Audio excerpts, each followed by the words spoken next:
Hello everyone, and welcome back to Buried Files. Today, we journey into the forgotten hollers and secluded ridgelines of Appalachia to bring you 8 of the most disturbing encounters ever whispered about beneath the ancient trees. The accounts you will hear were not conjured up for a campfire. Each narrative is drawn from personal reports and lifelong memories of those who still cannot explain what they faced within these shadowed mountains. I have worked to protect the identities of all involved, but the chilling truth in these testimonies remains untouched. If you are new to Buried Files, subscribe now to join us daily for true horror that lingers long after the story ends. Tap the notification bell so you never miss what is unearthed next, because some stories only surface when you are listening. I have been a park ranger for 15 years, and I thought I'd seen everything these mountains could throw at me. Black bears wandering into campsites, lost hikers who had strayed miles from marked trails, even the occasional marijuana grow operation hidden deep in the forest. But nothing in my training or experience prepared me for what I discovered during my patrol of the Pisgah National Forest in October of 2019. My name is Marcus Thompson, and I work out of the Asheville District Office. That particular morning started like any other. I loaded my truck with supplies, checked my radio, and headed out to inspect the remote sections of Trail 482, a lesser-known path that winds through some of the densest woodland in our jurisdiction. The area sees maybe a dozen visitors per month, mostly serious hikers looking to escape the crowds that flock to the more popular trails near the Blue Ridge Parkway. The October air was crisp, carrying the scent of decomposing leaves and that distinctive mountain freshness that never gets old. I parked at the trailhead around 7 in the morning and began my routine inspection, checking for storm damage, illegal camping, and ensuring the trail markers remain visible and accurate. Everything appeared normal for the first 3 miles. It was when I reached the section known locally as Devil's Hollow that I noticed something was different. The forest had gone completely silent. No bird calls, no rustling of small animals in the underbrush, not even the constant buzz of insects that typically fills these woods. The silence was so profound, it felt like walking through a cathedral, except this quiet carried in weight that pressed against my chest. I stopped walking and listened carefully. In 15 years of working these mountains, I had learned to trust my instincts, and every fiber of my being was telling me that something was fundamentally wrong. The hair on my arms stood up beneath my ranger jacket, and I found myself scanning the tree line with an intensity I had never felt before during a routine patrol. That was when I saw it through the trees about 50 yards off the main trail. At first, I thought it was a trick of the light filtering through the autumn canopy.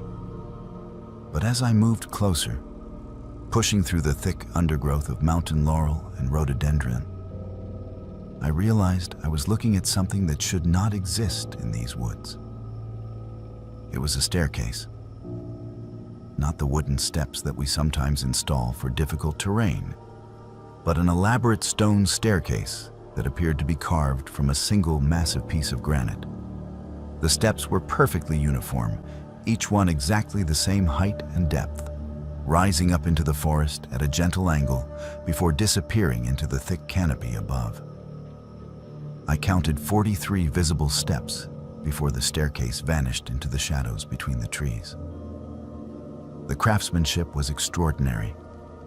Each step had been polished smooth, and despite being covered with fallen leaves, I could see that the stone showed no signs of weathering or age.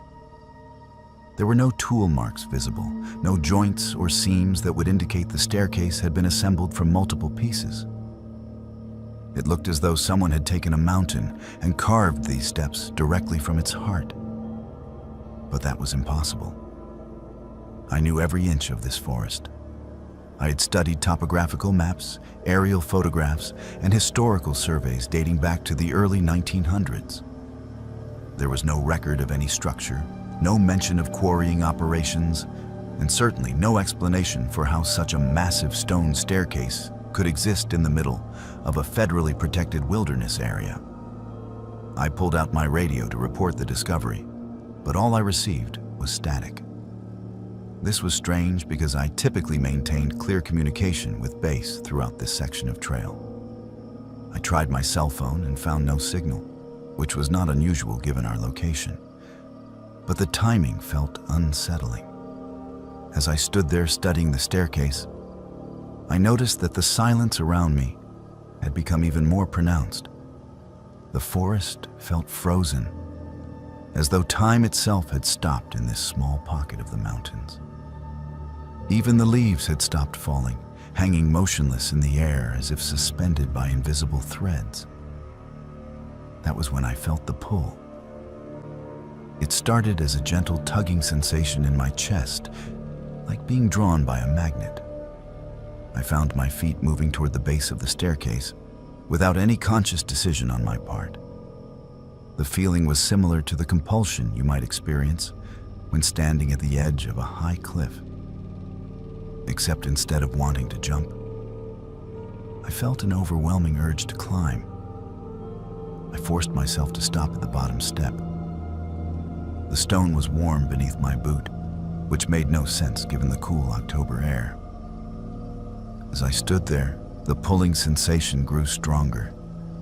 It was as though something at the top of the staircase was calling to me, promising answers to questions I had never thought to ask. My rational mind kicked in. The training and protocols that had kept me safe for 15 years in these mountains. I stepped back from the staircase and pulled out my digital camera to document what I had found. But when I reviewed the photos on the camera's small screen, they showed only empty forest. No staircase, no carved stone steps, just trees and undergrowth. I looked up from the camera, and the staircase was still there, as solid and real as the ground beneath my feet. I took several more photos, but each one showed the same thing. Normal Appalachian forest with no sign of any stone structure. The pulling sensation was becoming harder to resist. I found myself taking another step toward the staircase, then another. The warm stone felt good beneath my boots, and with each step upward, the compulsion grew stronger. At the fifth step, I could hear something that might have been music, or might have been voices, drifting down from the hidden top of the staircase. The 10th step, I realized I could no longer remember why I had been hesitant to climb. The staircase felt like the most natural thing in the world, as though I had been walking these steps my entire life. The forest around me began to change, the familiar oak and hickory trees giving way to species I could not identify, with bark that seemed to shimmer and leaves that moved in patterns that had nothing to do with wind. It was at the 15th step that I heard my name being called, not by a human voice, but by something that sounded like the forest itself speaking. The sound came from everywhere and nowhere, resonating through the stone beneath my feet and the trees around me. "Marcus," it said, in a voice like wind through caves. "Marcus, come home." That word, home, snapped me back to awareness like a physical blow. This was not my home. My home was a small house outside Asheville, with a mortgage and a dog named Scout and neighbors who borrowed my lawnmower. Whatever was calling to me from the top of these impossible steps was not offering me anything I wanted. I turned and ran down the staircase, taking the steps 3 at a time.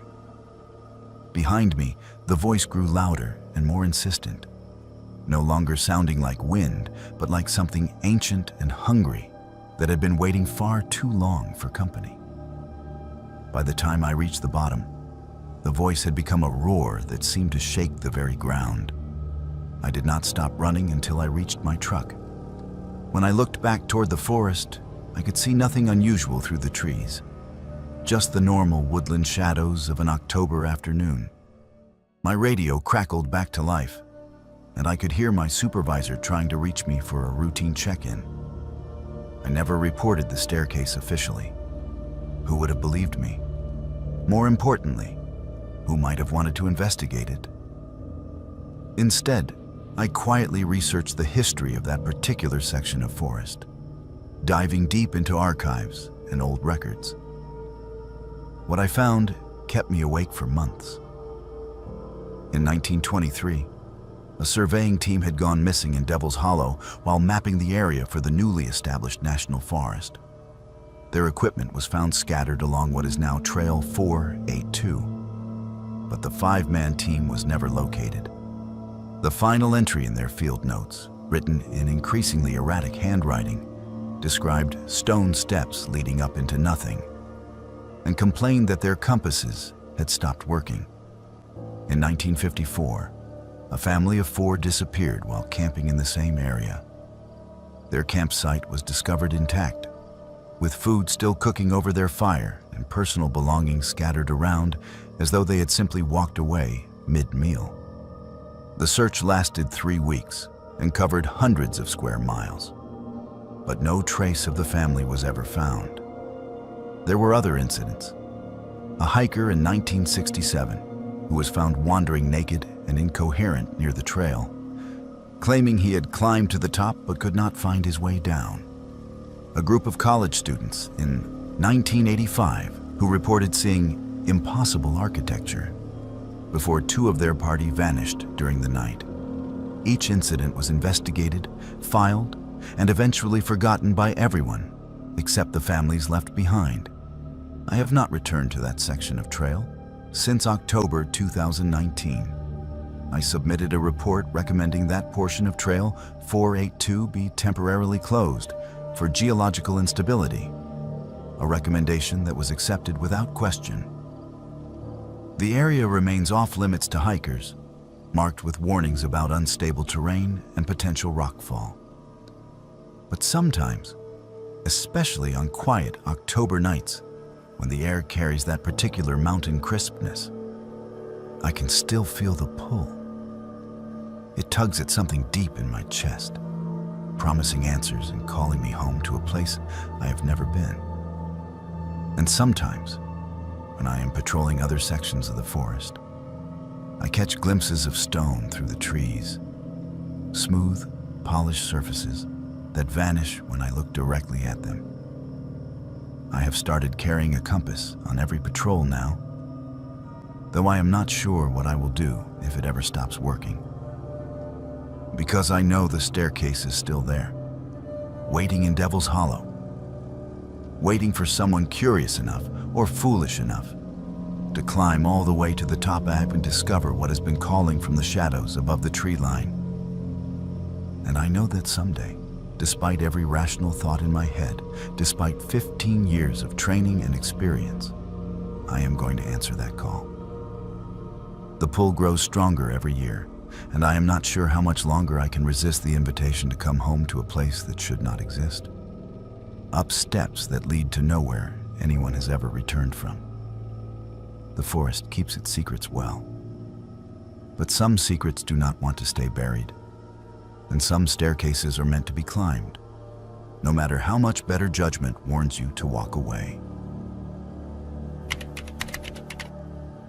My name is Delilah Mae Sutherland, and I have lived all my life in the small town of Beckley, West Virginia. My grandmother, a woman filled with old Appalachian wisdom, told me stories about the deep hollows tucked away in the mountains before I was even tall enough to reach the kitchen table. Among all her tales, the one I remember most vividly was about Whispering Hollow, a place she warned was forbidden after nightfall. "Never go near there after dark," she would say in a voice filled with both fear and reverence. "For the singing will steal your soul away." Like most children, I dismissed these stories as superstition. My grandmother had dozens of warnings about the mountains. Do not whistle in the woods, never follow a crying baby, and always carry iron in your pocket. But as I grew older, and heard more whispered accounts from hunters, neighbors, and old-timers down at Miller's General Store. The legend of Whispering Hollow took on a life of its own, becoming more than mere myth in my mind. The hollow was a dense, almost impenetrable forest, cloaked in shadows and an unnatural silence that fell with the setting sun. What made Whispering Hollow different from the other mountain tales was the consistency of the stories. Everyone described the same haunting melody, the same irresistible pull, and the same tragic endings for those who ventured too close after dark. My great-uncle Henry had lost his hunting dog there in 1952. The animal was found 3 days later at the edge of the hollow, alive but changed, its eyes vacant and its bark forever silenced. My tale begins the summer I turned 19.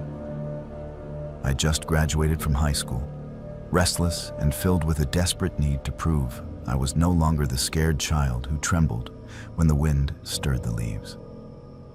That restless energy, combined with the typical arrogance of youth, drove me to convince a small group of friends, classmates from Charleston who were visiting for the weekend, to join me on a hike through Whispering Hollow. They had never heard the local legends, and their skepticism only fueled my determination to show them that the old stories were nothing but mountain superstition. "Come on, Delilah." My friend Marcus laughed when I mentioned the hollow. "You really believe your grandmother's ghost stories? Next, you will be telling us about Bigfoot and UFOs." Their mockery stung more than I cared to admit. I had spent my entire life being dismissed as the backward mountain girl by classmates from more urban parts of the state. This felt like my chance to prove that I was beyond such foolish beliefs, even as a small voice in my head whispered that some beliefs exist for very good reasons. We set out at mid-afternoon on a sweltering June day, the sun filtering dimly through the thick canopy of chestnut and oak trees. The forest floor was a mosaic of dried leaves and moss, muffling our footsteps as we ventured deeper into terrain that grew progressively wilder. The stillness of the place was palpable, broken only by the occasional snap of a branch or a whispered rush of the wind through the treetops. With each step forward, the weight of the stories I had heard seemed to settle heavier on my shoulders. What struck me first was how the usual forest sounds gradually faded away. The chatter of squirrels, the calls of birds, even the buzz of insects slowly diminished until we walked in an eerie quiet that felt almost reverent. My friends continued their jokes and laughter, but I noticed their voices growing softer, as though the forest itself demanded respect. As daylight began to fade, transforming the forest into a twilight realm where shadows thickened like smoke, the singing began. At first, it was like the mere rustling of leaves, so faint I thought I might be imagining it. Then the melody emerged, a delicate, sorrowful tune that seemed to weave itself through the very air, filling the hollow with its haunting presence. It was a song filled with longing and loss, simultaneously beautiful and deeply unsettling. "Do you hear that?" Clara whispered, her voice trembling as we all paused on the narrow deer path we had been following. "It sounds like someone is singing." I nodded, my heart pounding wildly. The music was unlike anything I had ever heard in the natural world. It held a strange power, drawing us forward with an irresistible gravity. The legend was not just a story. The hollow was alive with the voices of the lost, just as my grandmother had warned. My friend Marcus, who had been so skeptical earlier, stood frozen with his mouth slightly open. "That is impossible," he murmured. "We are miles from any houses. Who could be singing out here?" We pushed onward, drawn by curiosity and something deeper that I now realize was not entirely our own will. The path led us past the twisted trunks of ancient trees, whose knotted roots tangled across the ground like arthritic fingers. Spanish moss hung from the branches like tattered curtains. And somewhere in the distance, we could hear the gentle trickle of running water. Eventually, the trees opened into a clearing that took my breath away. A circle of giant, moss-covered stones stood like silent sentinels beneath the emerging stars. These were not natural rock formations. They had been placed there deliberately, arranged in a perfect circle that measured perhaps 30 feet across. The stones themselves looked centuries old, their surfaces worn smooth by time and covered with a patchwork of lichens and ivy that seemed to glow faintly in the moonlight. Within the circle stood a figure that made my blood turn to ice water in my veins. She was small and slight, appearing to be no more than a child. Yet there was something ancient about her presence. Her skin was pale as moonlight, almost translucent, and her dark hair hung in long, straight curtains that seemed to move with a breeze I could not feel. But it was her eyes that held me captive.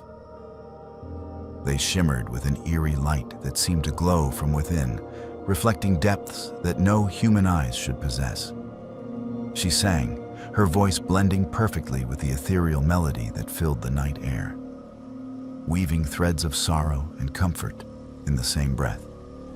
The song had no words that I could understand, yet somehow it spoke directly to my heart, telling stories of loss and loneliness that stretched back through generations. "Stay a while," she sang softly, the words forming clearly now in English. "Safe from the night, safe from the sorrow. Rest here where the singing never ends." That voice, sweet, hypnotic, and impossibly compelling, rooted me to the spot. It was as if the path I had walked along was slipping away beneath my feet, and the only direction left was toward her, deeper into the circle of ancient stones. Everything else, my friends, my life in Beckley, my plans for the future, began to fade like half-remembered dreams. My friends called out, alarm creeping into their voices. "Delilah, come back. Something is wrong here." But I was paralyzed by the song and the pull of the mysterious figure. The hollow seemed to close in around me, thickening the air with its cold embrace while the temperature dropped noticeably. It was then that the secrets of Whispering Hollow began to unravel before my eyes, revealed in the haunting melody that seemed to tell its own story. The figure was not just a lost child, but the spectral daughter of a time long forgotten, a tragic survivor of the mountain families who once lived peacefully in these hills before the coal mines and steel mills swallowed their homes and way of life. As her song continued, images flashed through my mind like fragments of an old film reel. Families gathering in these hills for harvest celebrations, children playing among the stone circle during happier times, and then the coming of industry and progress that scattered the mountain folk like leaves in the wind. According to the vision her song painted, there had been a cruel winter in the late 1800s, when the mountain spirits, angered by the destruction of their sacred places, laid a curse on the last family to leave the hollow. The father had buried his wife and children beneath the snow during that terrible season, and his grief had twisted into something dark and vengeful. His surviving daughter, left alone in the hollow, was bound by his dying curse to wander forever, singing a melody that would soothe the restless spirits while drawing the living deeper into the forest's embrace. The hollow itself had become a trap, cursed to lure in those who dared enter after dark, drawing wanderers closer with its irresistible song until they were lost forever, swallowed by the forest and remembered only in the whispers that floated on the wind during quiet mountain nights. As this terrible understanding washed over me, I watched in horror as my friends began to disappear, one by one, swallowed by the shadows at the edge of the clearing. They did not scream or call out. They simply walked forward with peaceful expressions on their faces, drawn by the same compulsion that held me captive. And then they were gone, as though they had never existed at all.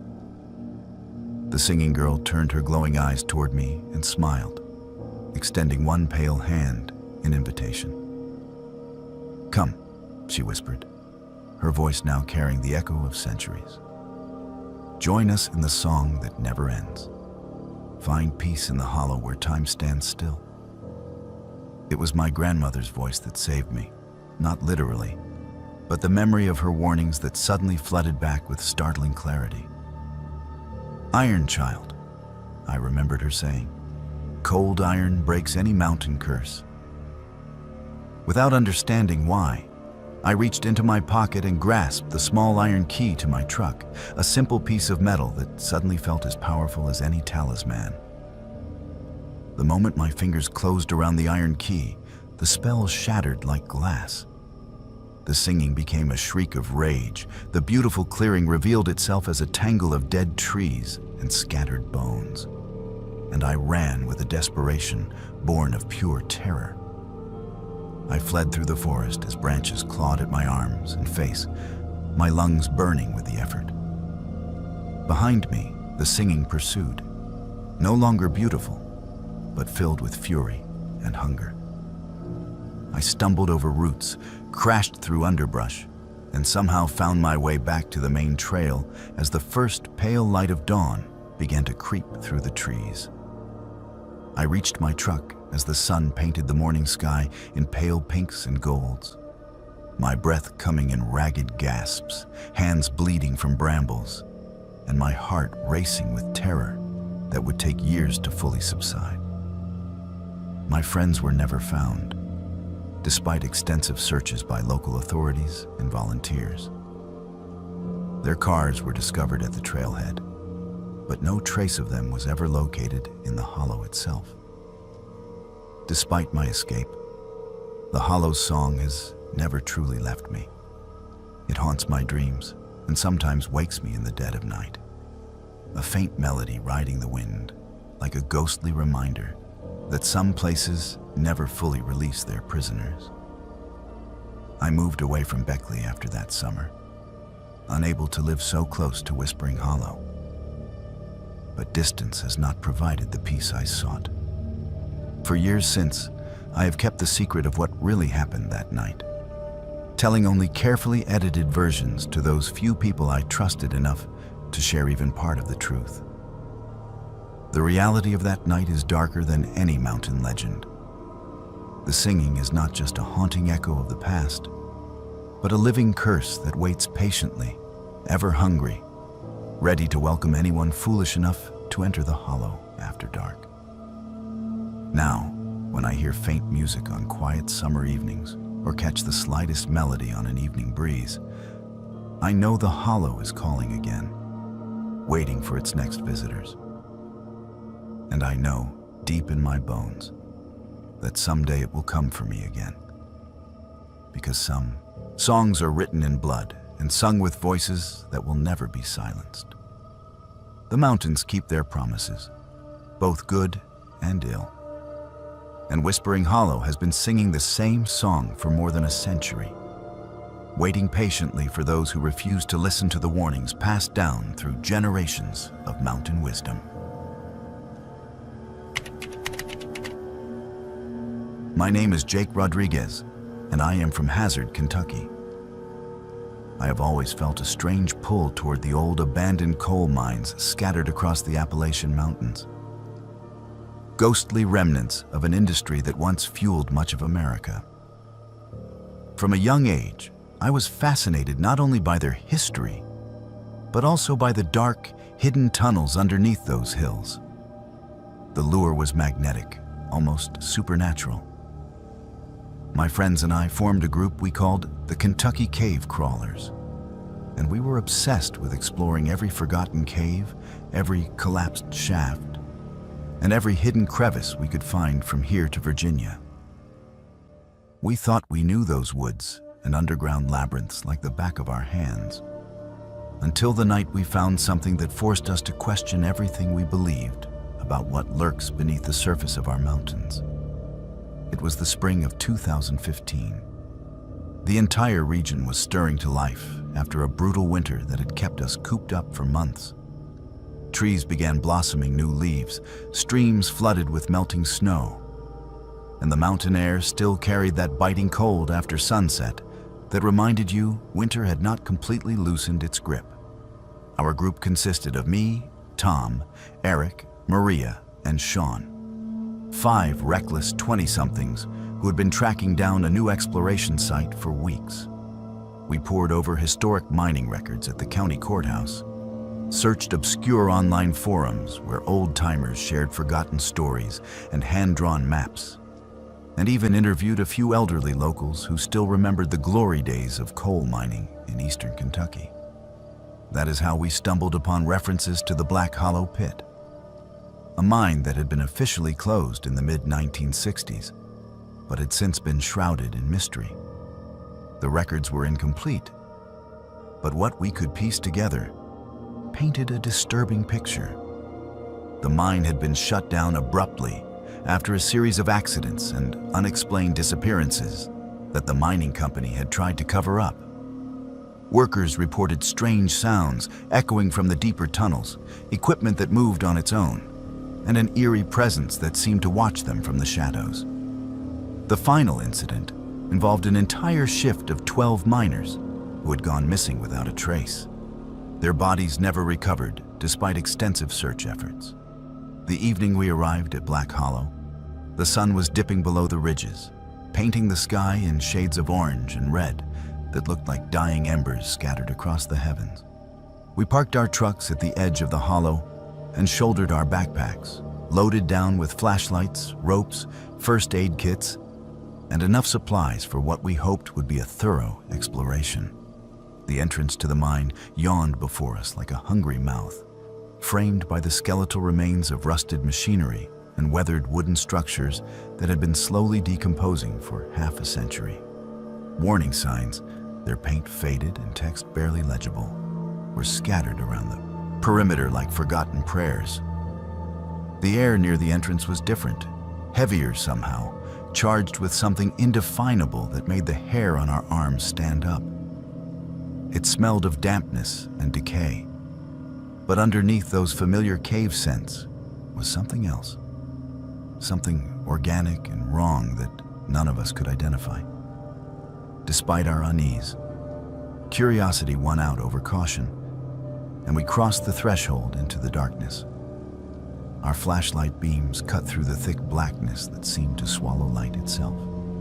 The tunnel walls pressed close around us, rough-hewn stone and timber supports that groaned ominously under the weight of decades of neglect. With each step, we stirred up clouds of dust and debris that had been undisturbed for years, creating a choking atmosphere that forced us to cover our faces with bandanas. The silence was oppressive, broken only by the occasional drip of water falling from unseen heights and the echo of our own footsteps. We spoke in hushed tones, acutely aware of how unstable this place might be, and how a single loud noise could potentially trigger a collapse. As we pushed deeper into the mine, the temperature dropped noticeably, and we found ourselves pulling on extra layers despite having been comfortable outside. Tom, who always carried the specialized equipment for our expeditions, had brought along a heavy-duty grappling hook attached to mountaineering rope, planning to explore any vertical shafts that we might encounter. After what felt like hours of walking through winding passages and navigating around cave-ins, we reached what appeared to be the main shaft, a perfectly circular abyss that plunged straight down into absolute darkness. The engineering was impressive. Whoever had carved this shaft had done so with precision and skill that spoke to the serious mining operation this had once been. Tom secured his rope to a solid anchor point and carefully lowered the grappling hook into the void, hoping to find a ledge or side tunnel somewhere below that we could explore. But no matter how much rope he fed into the shaft, the hook never caught on anything. We began to wonder just how deep this thing went and what secrets might be hidden in its depths. That was when the sound started. At first, they were so faint we thought we might be imagining them. Soft noises that could have been wind moving through the tunnels or the settling of old timbers. But gradually, they became more distinct and infinitely more disturbing. We began hearing what sounded like breathing, rhythmic and controlled, as though something large was sleeping just beyond the range of our lights. Then came the whispers. Faint at first, the voices echoed up from the depths of the shaft and drifted through the side passages, calling our names with perfect pronunciation and inflection. They spoke in familiar tones, mimicking people we knew, our parents, siblings, childhood friends, and sharing secrets that only we should have known. The voices pleaded for help, promised safety, and begged us to come closer, to help them find their way out of the darkness. Despite every instinct screaming at us to run, curiosity proved stronger than caution. We found ourselves drawn to a narrow side passage that had not been marked on any of the old mining maps we had studied. The walls of this tunnel were different from the others we had explored. They seemed to shimmer in our flashlight beams, covered with a slick, tar-like substance that was oily to the touch and gave off a pungent odor that made our eyes water. The air itself felt thick and oppressive, almost difficult to breathe. And from somewhere deep in the passage came a low, guttural humming that seemed to vibrate through the solid rock. We should have turned back then. Every survival instinct we possessed was screaming warnings. But something compelled us forward, a force that felt almost hypnotic, drawing us deeper into the bowels of the mountain despite our growing terror. That is when we encountered the thing. It emerged from the shadows, like a nightmare given form, a grotesque amalgamation of darkness and stone that defied every natural law we understood. The creature was constantly shifting and changing, its form pulsating like molten rock barely contained by some invisible force. Parts of it seemed solid one moment and vapor the next, as though it existed in multiple states of matter simultaneously. Its eyes were the worst part, blazing red coals that burned with an otherworldly intelligence and malevolence that seemed to pierce straight through to our souls. But what truly unnerved us was its voice. The thing could perfectly mimic any sound it had ever heard. And as we stood frozen in terror, it began calling to us in the voices of our loved ones. It spoke with Tom's mother's worried tone, asking why he had not called home in weeks. It used Maria's voice to beg Sean for help, claiming to be lost and afraid. Most disturbing of all, it began revealing intimate details about our lives, childhood memories, private conversations, secrets we had never shared with anyone. The realization hit us like a physical blow. This thing had been listening, learning, collecting the voices and memories of everyone who had ever entered these tunnels. The missing miners, the disappeared explorers, the workers who had vanished without a trace. They were all here in some sense, trapped within this creature's consciousness and being used as bait for the next victims. Panic erupted among our group. Eric, who had been standing closest to the thing, suddenly screamed and stumbled backward. But something grabbed him from the shadows, invisible hands that dragged him into the darkness despite his desperate struggles.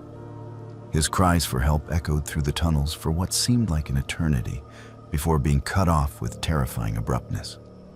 One by one, my friends vanished into the blackness.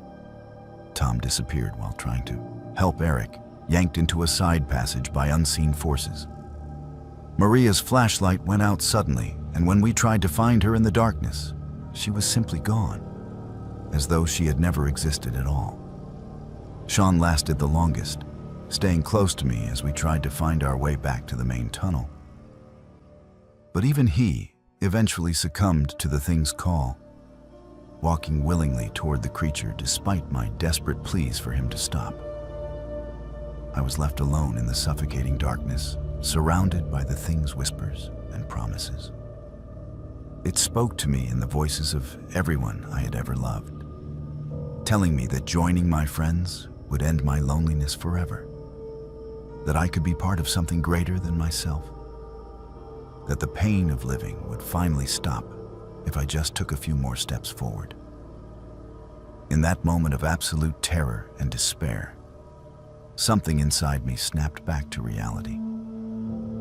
Perhaps it was pure survival instinct, or maybe some deeply buried memory of my grandmother's warnings about the dangers that lurked in the old mines. But I suddenly understood that I had to run, or I would never see daylight again. I turned and fled through the twisting corridors, stumbling over debris and crashing into walls as my flashlight flickered and dimmed. Behind me, the thing's voice followed, no longer sweet and coaxing, but filled with rage and hunger, promising terrible fates if I did not return to join my friends in the eternal darkness. My lungs burned and my legs cramped, but I kept running through passages that seemed to shift and change around me, as though the mine itself was trying to prevent my escape. Just when I thought I would collapse from exhaustion, when my flashlight finally died and left me in complete blackness, I saw a faint glow ahead, the blessed light of dawn creeping through the mine entrance. I burst from the tunnel into the early morning air and collapsed among the rusted machinery and scattered debris, gasping and shaking as the horror of what I had experienced slowly sank in. The sun was rising over the mountains, painting everything in soft pastels that seemed impossibly beautiful after the nightmare I had endured. But even in the safety of daylight, I could still hear faint echoes of the thing's voice calling from the depths, promising that it would be waiting whenever I chose to return. Since that night, my life has never been the same. The nightmares are constant and vivid, filled with visions of my friends being slowly consumed by the creature, their voices added to its collection of lures for future victims. I hear whispers in every shadow, see movement in every dark corner, and live with the constant fear that the thing might somehow follow me into the world above. I have tried to warn others about what lurks in the Black Hollow pit, but most people dismiss my story as trauma-induced delusions or an elaborate hoax. The mine has been officially sealed now, surrounded by new warning fences and signs, but I know that such measures are ultimately meaningless. The thing has been waiting in those tunnels for decades, possibly centuries, and a few barriers will not stop the curious or the foolhardy from finding their way inside.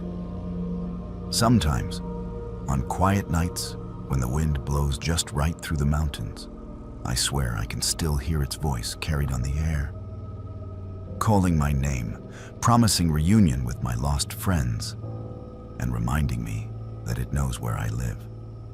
The Black Hollow pit is no ordinary abandoned mine. It conceals something ancient and predatory, something that feeds on human souls and grows stronger with each victim it claims. And deep in my heart, I know that someday, despite all my efforts to resist, I will return to those tunnels. The thing is patient, and its call grows stronger with each passing year, wearing down my resistance, like water slowly eroding stone. When that day comes, when I finally walk back into the darkness to join my friends, there will be no one left to tell this story or warn the next group of explorers who stumble upon the Black Hollow pit. The mountains keep their secrets, and some doors, once opened, can never be closed again. My name is Autumn Blackwood, and I am a nature photographer from Gatlinburg, Tennessee. I have spent the last 12 years capturing the wild beauty of the Great Smoky Mountains, documenting everything from the delicate wildflowers that bloom in hidden meadows to the majestic elk that roam the high country. Photography has always been more than just my profession. It is my passion, my escape, and my way of connecting with the ancient spirits that dwell in these mountains. I came to the Smokies in late October of 2018 to photograph the fall colors, armed with nothing but my camera equipment and a lifetime of hiking experience that I thought would keep me safe from anything the wilderness could throw at me. The area I had chosen for this particular shoot was a remote section of the Appalachian Trail that winds through some of the most pristine wilderness left in Tennessee. It was a place few tourists ever ventured, accessible only by a grueling 8-mile hike through dense forest and steep terrain that discouraged all but the most dedicated hikers. I had discovered this location the previous spring while chasing a rare species of wildflower, and the memory of its untouched beauty had drawn me back with the promise of capturing the perfect autumn landscape. I set out before dawn on what promised to be a perfect October day. The weather forecast called for clear skies and mild temperatures, with just enough morning mist to add drama to my photographs. I packed light but carefully. My professional camera gear, extra batteries, enough food and water for a full day in the backcountry, and the usual safety equipment that any experienced hiker carries into the wilderness. The trail was familiar to me, and I expected to reach my destination by mid-morning when the light would be perfect for the shots I had planned. The hike started exactly as I had anticipated. The forest was alive with the colors of autumn, brilliant reds and golds that seemed to glow with an inner fire, punctuated by the deep greens of the evergreens that gave the Smoky Mountains their name. My camera clicked constantly as I documented the journey, capturing the interplay of light and shadow that filtered through the canopy above. The air was crisp and clean, filled with the scent of decomposing leaves and that distinctive mountain freshness that always cleared my mind and lifted my spirits. It was around 10 in the morning when I first noticed the fog. At first, it seemed perfectly natural. A thin mist rising from the valleys below as the morning sun warmed the cool air. The Smokies are famous for their fog, after all, and I had photographed similar phenomena hundreds of times before. But as I continued hiking, I began to realize that this fog was different. Instead of dissipating as the day warmed, it seemed to be growing thicker and more concentrated, forming a solid wall of white that stretched across the valley like a living thing. What struck me as unusual, yes, was how localized the fog appeared to be. While the area directly in front of me was shrouded in an impenetrable mist, the sky above remained perfectly clear, and I could see for miles in every other direction. It was as though someone had drawn a precise boundary around a specific section of the mountains, filling only that area with dense fog while leaving everything else untouched. My photographer's instincts kicked in immediately. This was exactly the kind of unique natural phenomenon that could result in truly spectacular images. The kind that might grace the cover of National Geographic or win awards at prestigious photography competitions. I adjusted my route to get closer to the fog bank, moving off the main trail and into the trackless wilderness that I knew so well. As I approached the edge of the mist, I was struck by how perfectly defined it was. There was no gradual transition from clear air to fog. Instead, there was a sharp demarcation line where the visibility dropped from miles to mere feet in the space of a single step. The temperature differential was immediately noticeable as well. The moment I entered the fog, the air became noticeably colder and more humid, clinging to my skin like a damp blanket. I spent the next hour working the edges of the fog bank, capturing images of the ghostly trees that appeared and disappeared in the swirling mist, the way the fog seemed to move with purpose rather than simply drifting on air currents. My camera captured things my eyes missed. Strange shapes that seemed almost human, moving through the mist with deliberate intent. Shadows that did not correspond to any visible objects. It was when I stopped to change lenses that I realized the fog was following me. I had moved perhaps half a mile along the ridge, staying just outside the fog bank to maintain visibility while I worked. But when I looked back at the path I had traveled, I saw that the fog had shifted position, maintaining the same relative distance from me, regardless of which direction I moved.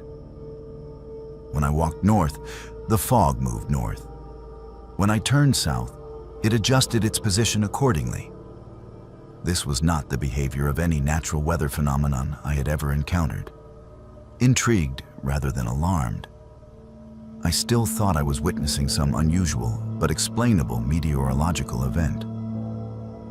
I decided to test my theory more systematically. I marked my current position with a small cairn of stones and then deliberately walked a quarter-mile in each direction, documenting the fog's response with my camera. The results were undeniable.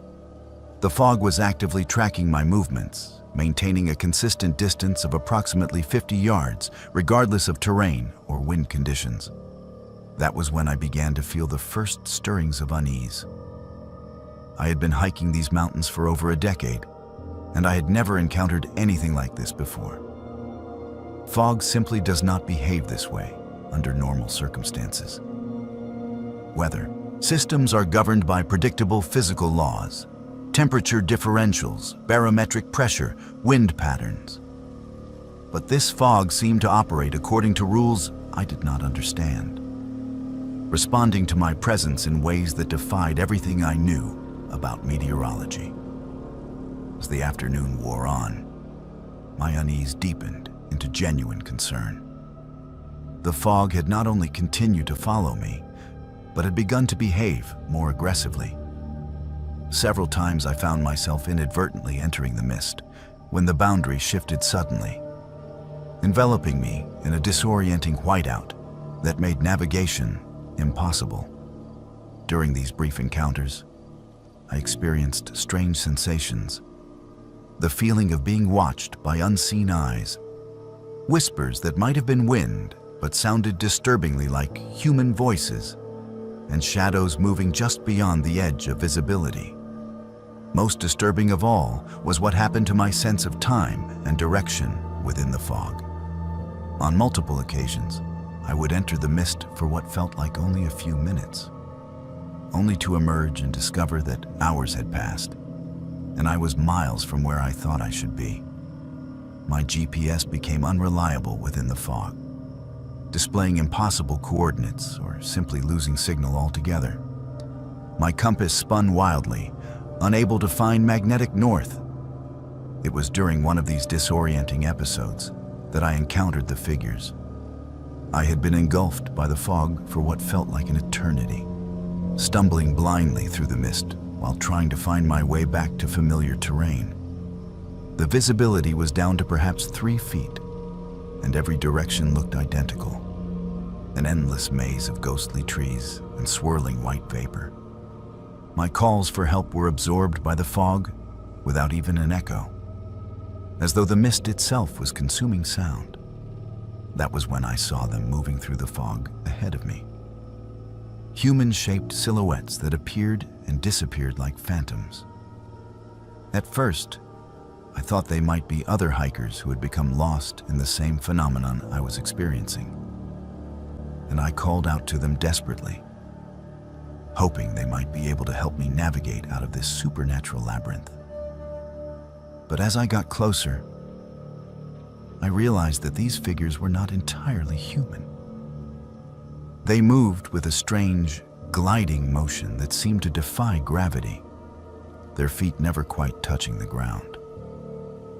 Their proportions were subtly wrong: arms that were too long, heads that were too large, limbs that bent in directions that human joints should not allow.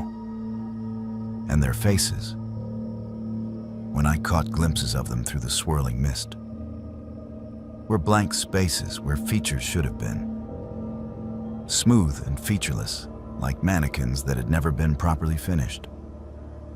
The figures seemed aware of my presence, but showed no interest in helping me.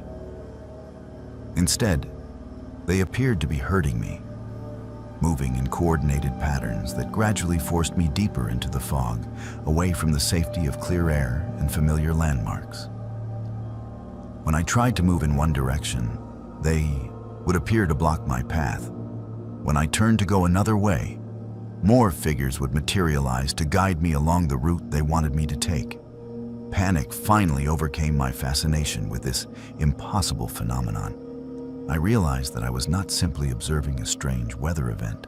I was being hunted by something that used the fog as both camouflage and weapon. Something that had possibly been responsible for the unexplained disappearances that occasionally plagued these mountains. Stories I had dismissed as local folklore suddenly took on terrifying new significance.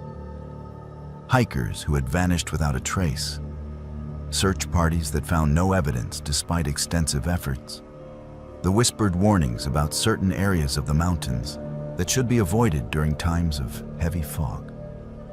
Drawing on every ounce of my wilderness survival training, I forced myself to stop panicking and think rationally about my situation.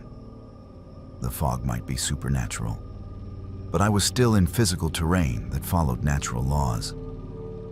I still had my compass, even if it was spinning wildly, and I still had a general sense of the topography, even if my GPS was failing. Most importantly, I still had my camera, which had been faithfully documenting everything I had experienced. I began taking photographs rapidly, using the camera's flash to illuminate the fog around me in brief, brilliant bursts. The strobing light seemed to disorient the figures that had been hurting me, causing them to retreat temporarily into the deeper mist. More importantly, the flash revealed details about my surroundings that were invisible to the naked eye. The actual positions of trees and rocks, the slope of the terrain, and most critically, a faint game trail that led uphill toward what I hoped would be clear air. Using the camera flash as my guide, I fought my way through the fog toward higher ground. The figures followed, their movements becoming more frantic and aggressive as they realized I was escaping their trap. At times, I felt cold hands grasping at my backpack and clothing, trying to pull me back into the depths of the mist. But each time, another burst of light from my camera would force them to retreat, giving me precious moments to continue my desperate ascent. After what felt like hours but could have been minutes, time had no meaning within the fog. I finally broke through the upper boundary of the mist and collapsed on solid ground under clear blue skies. The fog lay below me like a vast white ocean, its surface smooth and untroubled, showing no sign of the nightmare I had just endured. The figures were nowhere to be seen, and the oppressive sense of being watched had lifted like a weight removed from my shoulders. I did not stop to rest or recover. Despite my exhaustion and disorientation, I immediately began hiking toward the nearest marked trail, putting as much distance as possible between myself and the supernatural fog bank. It was not until I reached the safety of the main Appalachian Trail, with other hikers visible in both directions, that I finally allowed myself to stop and process what had happened. When I reviewed the photographs from that day, I discovered that my camera had captured far more than I had consciously observed. The images showed the fog-shrouded figures in terrifying detail, their impossible anatomy, their predatory movements, and most disturbing of all, their featureless faces that seemed to absorb light rather than reflect it. But most importantly, the photographs provided proof that what I had experienced was not hallucination or altitude sickness, but a genuine encounter with something that defied natural explanation. Since that day, I have never returned to that remote section of the Smokies, despite the fact that it remains one of the most photogenic locations I have ever discovered. The fog appears occasionally in weather reports from that area, described by meteorologists as an unusual localized phenomenon that they cannot fully explain. Hikers still go missing in that region with disturbing regularity. Their disappearance is attributed to the challenging terrain and unpredictable weather conditions. But I know the truth about what lurks in that supernatural mist. The fog that follows is not a weather pattern. It is a hunter, patient and intelligent, that uses the natural beauty of the mountains to lure its prey into a trap from which few ever return. And sometimes, on misty October mornings when the conditions are just right. I can still see it from my home in Gatlinburg. A small patch of fog that moves against the wind, searching the ridgelines for its next victim.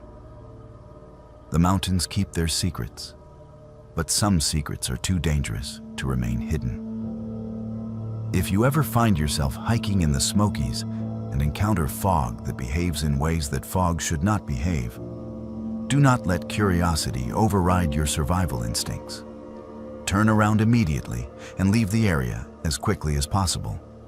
Some photographs are not worth the price they demand, and some stories are better left untold. Because the fog that follows is still out there, waiting patiently for the next photographer or hiker who thinks they can capture its mysteries without becoming part of them forever.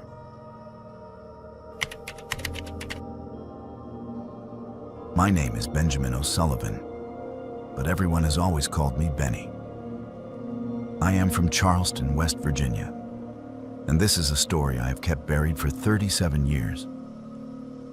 A story about 3 months of my childhood that I had convinced myself were nothing more than an overactive imagination until recent events forced me to confront the truth. When I was 8 years old, my family moved to a remote cabin on Pine Ridge, deep in the mountains of West Virginia. For those 3 months during the summer of 1987, I played with children who should never have existed, and the memories of that time have haunted me ever since. My parents, both city people who had grown tired of the hustle and bustle of Charleston, decided that summer to rent a cabin far from civilization. They spoke of wanting to reconnect with nature, to give their children a taste of the simple mountain life they themselves had never experienced. The cabin they found was isolated, even by Appalachian standards. A 2-room log structure built sometime in the early 1900s, accessible only by a winding dirt road that seemed to disappear into the forest itself.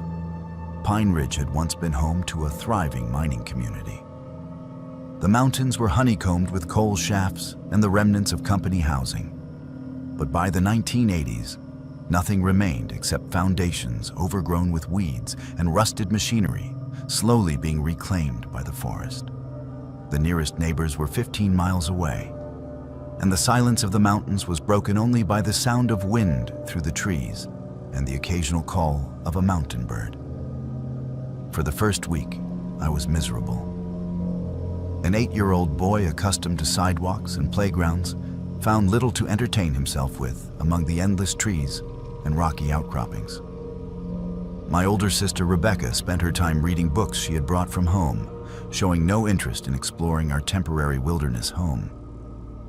My parents were busy with adult concerns, setting up the cabin, establishing routines, and marveling at the natural beauty that surrounded us but meant little to a bored child.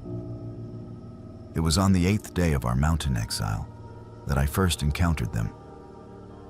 I had been wandering aimlessly through the woods behind our cabin, following what appeared to be an old trail that might once have connected the scattered mining settlements.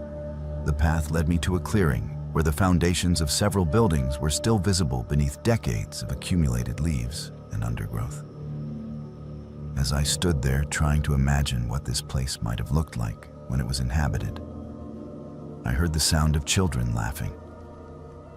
At first, I thought my mind was playing tricks on me. We were miles from the nearest house, and I had seen no evidence that any other families were spending their summer in this remote location. But the laughter was unmistakable. The high, clear voices of children at play, filled with the kind of pure joy that only the very young can experience. Following the sound, I pushed through a stand of young pine trees and found myself looking at a group of 5 children playing in what had once been the yard of a large building. They appeared to be roughly my own age, dressed in clothes that seemed oddly old-fashioned, but not unusual enough to strike me as particularly strange at first glance. What did catch my attention was how clean and well-maintained their clothing appeared, despite the fact that they were playing in dirt and undergrowth that should have left them covered in grime. The children noticed me immediately and waved me over with enthusiastic greetings. "Come play with us," called a girl with dark braids tied with bright blue ribbons. We have been waiting for someone new to join our games. Their friendliness was infectious, and within minutes, I had forgotten my loneliness and boredom in the excitement of having found playmates in this isolated mountain retreat.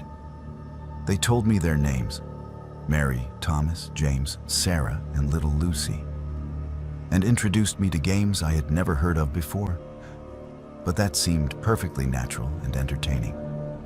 We played hide and seek among the ruins, built elaborate forts from fallen branches, and told stories that seemed to transport us to other times and places. What struck me as remarkable was how much these children knew about the history of Pine Ridge. They spoke casually about the mines and the families who had once lived here, describing details about daily life that seemed far beyond what children our age should have known or cared about. When I asked them where they lived, they gestured vaguely toward the deeper woods and said they had always been here, that Pine Ridge was their home and always would be. For the next several weeks, I spent every day with my new friends. I would finish breakfast and immediately head into the woods to meet them at our usual gathering place among the ruins. We explored every corner of the abandoned settlement, played games that seemed to come naturally to all of us, and shared stories that blended seamlessly between imagination and memory. My parents were delighted to see me so happy and active after my initial resistance to our mountain adventure. When they asked about my days, I told them about my friends, describing our games and adventures with the enthusiasm that only an 8-year-old can muster. They assumed I was talking about imaginary playmates, a common and healthy part of childhood development, and encouraged my creative storytelling without asking too many detailed questions. It was my sister, Rebecca, who first began to notice that something was not quite right. She had started joining me on some of my excursions into the woods, curious about the elaborate games I described and perhaps feeling left out of my obvious happiness. But whenever she accompanied me to the clearing where I met my friends, she found only empty ruins and the normal sounds of the forest. When I pointed excitedly to where Mary and Thomas were playing, she saw nothing but shadows and undergrowth. At first, she teased me gently about my vivid imagination. But as the days passed, her concern grew. She began to notice that I would respond to voices she could not hear, react to events she could not see, and carry on detailed conversations with empty air. More disturbing still, she began to research the history of Pine Ridge and discovered facts that I should not have known, but that I casually mentioned in my stories about my friends. The breakthrough came when she found an old newspaper article in the Charleston Library archives. In the spring of 1952, there had been a tragic accident at the Pine Ridge mining operation. A tunnel collapse had trapped dozens of workers underground, and despite heroic rescue efforts, many lives were lost. Among the victims were 5 children who had been playing near the mine entrance when the disaster occurred. Mary, Thomas, James, Sarah, and Lucy, all between the ages of 7 and 9. When Rebecca showed me the newspaper photographs of the 5 children who had died in 1952, I recognized my playmates immediately. The faces that stared back at me from the yellowed newspaper clippings were the same faces I saw every day among the ruins of Pine Ridge. The clothes they wore in their school photographs were identical to the clothing I had seen them wearing during our games. The revelation should have terrified me, but instead, I felt a strange sense of completion, as though a puzzle I had been unconsciously working on had finally been solved. These children had been waiting for 35 years for someone to play with them again, someone who could see them and hear them and help them remember what it felt like to be alive and happy and carefree.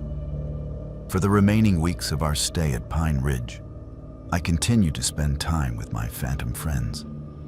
But now, our games took on a different quality. They began to tell me stories about their lives before the accident, about their families and their dreams and their fears. They spoke about the day the mountain fell down and how they had been playing their favorite game of hide and seek when everything went dark and quiet. Most heartbreaking of all, they told me about the loneliness of the years that followed. Decades of wandering through the abandoned ruins of their former home, calling out to visitors who could not hear them, playing games that no one else could see. They had been waiting, they explained, for someone like me to come along. Someone young enough and open enough to bridge the gap between their world and ours. As the end of August approached, my family prepared to return to Charleston. The children of Pine Ridge became increasingly anxious about my departure. They begged me to stay, to convince my parents to make the cabin our permanent home, to promise that I would return the following summer. The desperation in their voices broke my heart. But I was only 8 years old and had no power to make such promises or decisions. On our last day at the cabin, I met my friends one final time in the clearing among the ruins. They seemed dimmer somehow, less substantial, as though my impending departure was already beginning to sever the connection between us. We played our favorite games one last time, told our favorite stories, and made promises that we all knew might be impossible to keep. When the time came to say goodbye, little Lucy clung to my hand with fingers that felt as cold as mountain stream water. "Do not forget us, Benny," she whispered. "Promise you will not forget us and let us disappear forever." I promised, of course, as any child would promise his friends. But as the years passed and adult concerns took precedence over childhood memories, I found myself thinking less and less about those 3 magical months on Pine Ridge. The memories began to seem like elaborate fantasies, the product of a lonely child's overactive imagination during a boring summer in the mountains. It was not until this past October, 37 years later, that I learned the truth about what had happened to me that summer. I had returned to West Virginia for my father's funeral, and while going through his papers, I found a box of old photographs and documents from our time at the cabin. Among them was a journal my mother had kept during those 3 months, documenting our family's adventure in the mountains. Reading her entries, I discovered details about my behavior that she had never mentioned to me as a child. According to her journal, there were days when I would disappear for hours at a time, only to be found sitting alone in the clearing, apparently carrying on animated conversations with invisible companions. She wrote about hearing me laughing and playing even when I was nowhere to be seen, and about finding me building elaborate structures from sticks and stones that seemed far too complex for a child my age to construct alone. Most disturbing of all, she had documented several occasions when I had returned from my adventures with knowledge I could not possibly have possessed.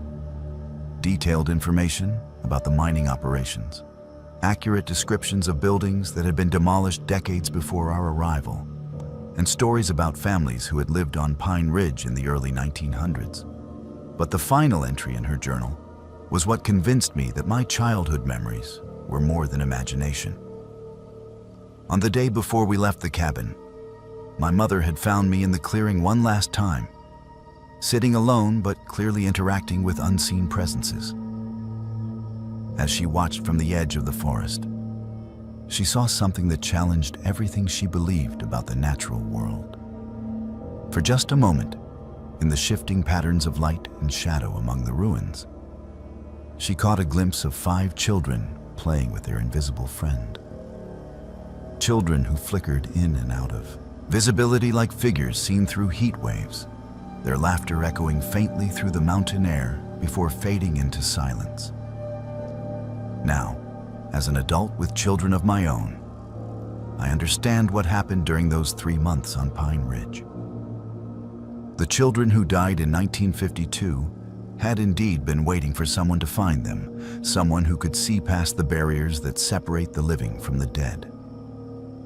For a brief time that summer, I had served as their bridge back to the world of the living, giving them a chance to play and laugh and feel alive again.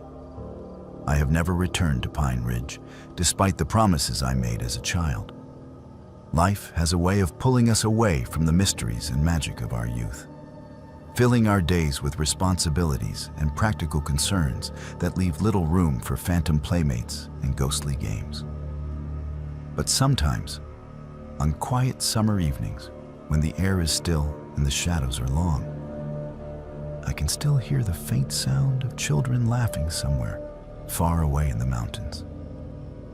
And sometimes, just sometimes, I wonder if they are still waiting for me to come back and play with them one more time among the ruins of Pine Ridge, where 5 little ghosts learned what it meant to be children again, if only for a few precious months in the summer of 1987.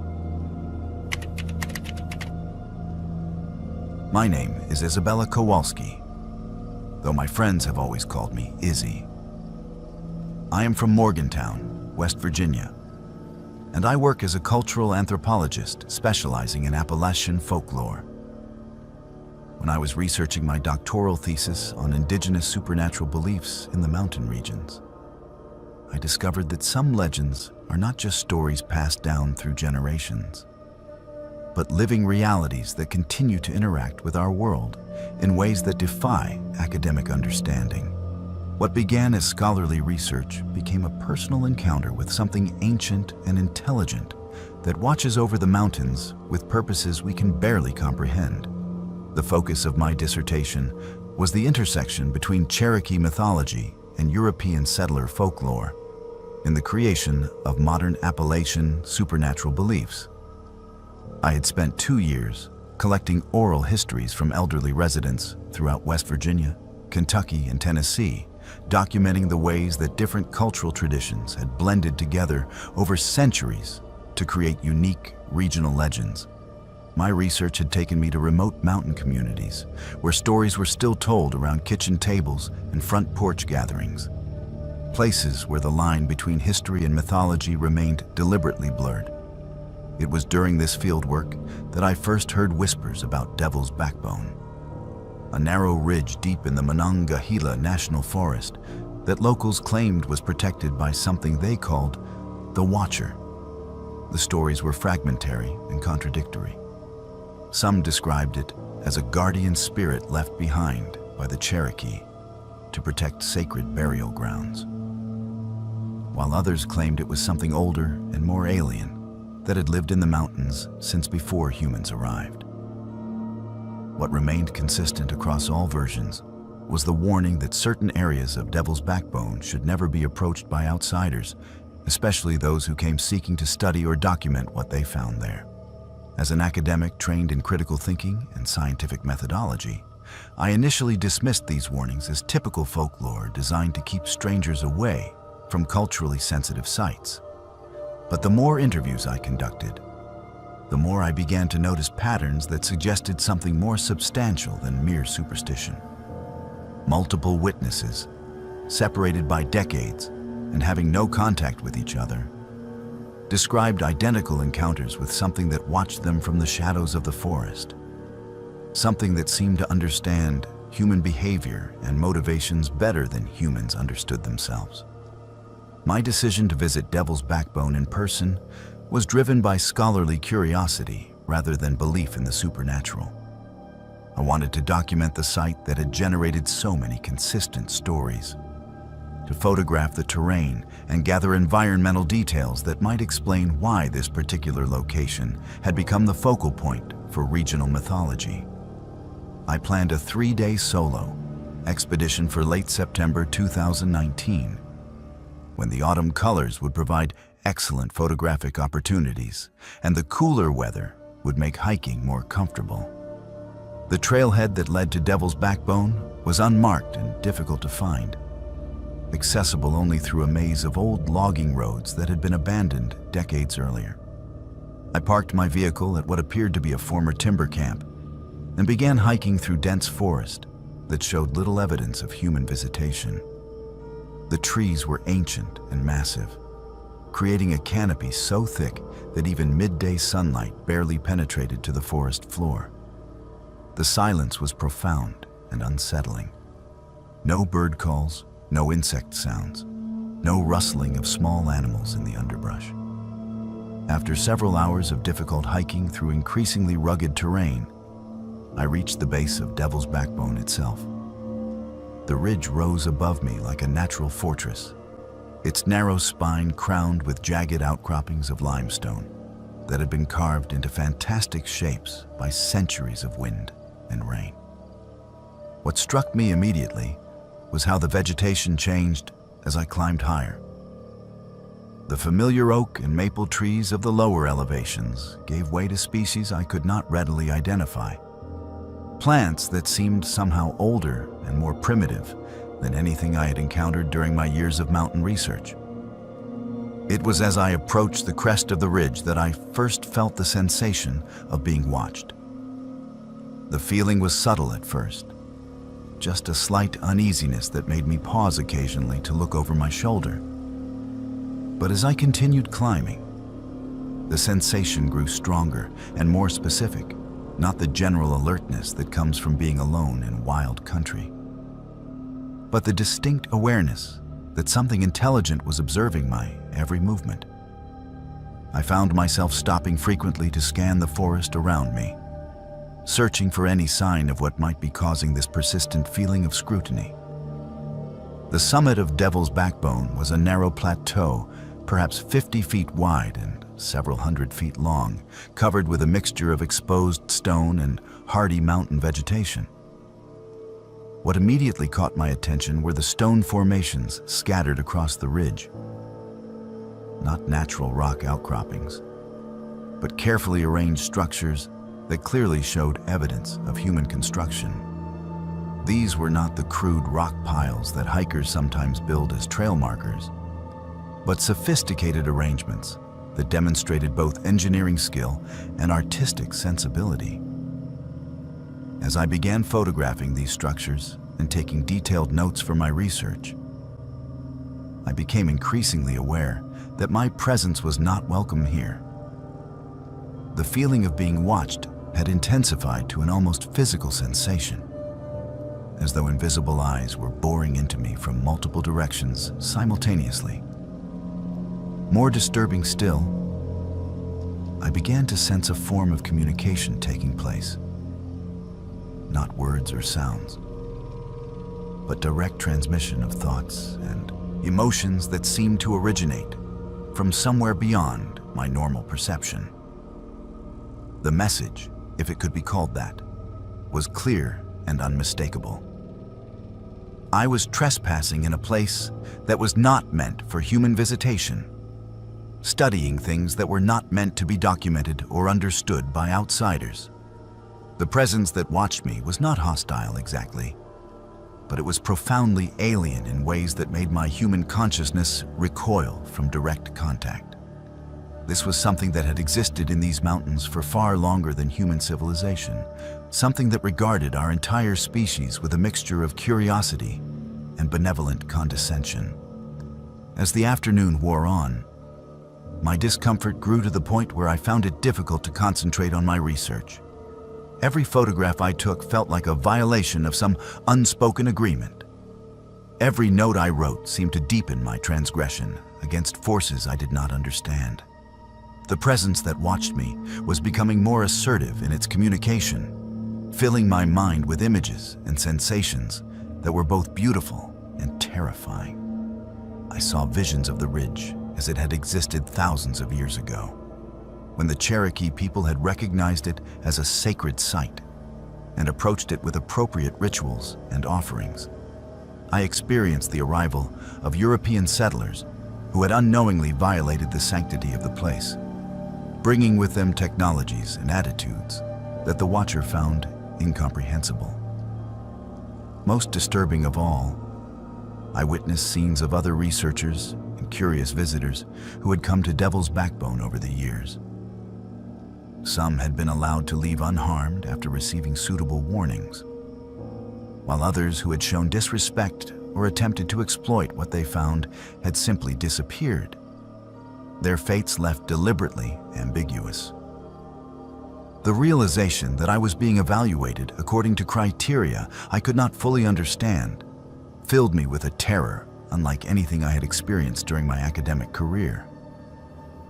This was not the rational fear that comes from physical danger, but a deeper existential dread that stemmed from confronting intelligence so alien that human comprehension could barely grasp its nature. I was a specimen under examination by something that regarded human consciousness as we might regard the mental processes of insects. Interesting, perhaps, but ultimately limited and predictable. As evening approached and shadows began to gather on the ridge, the Watcher's presence became almost overwhelming. I could feel it moving around me, invisible but undeniably real, studying my reactions with scientific detachment. The stone structures I had been photographing seemed to pulse with subtle energy, and the air itself felt thick with forces that existed outside the normal physical laws I had been taught to trust. It was then that I understood the true purpose of my encounter with the Watcher.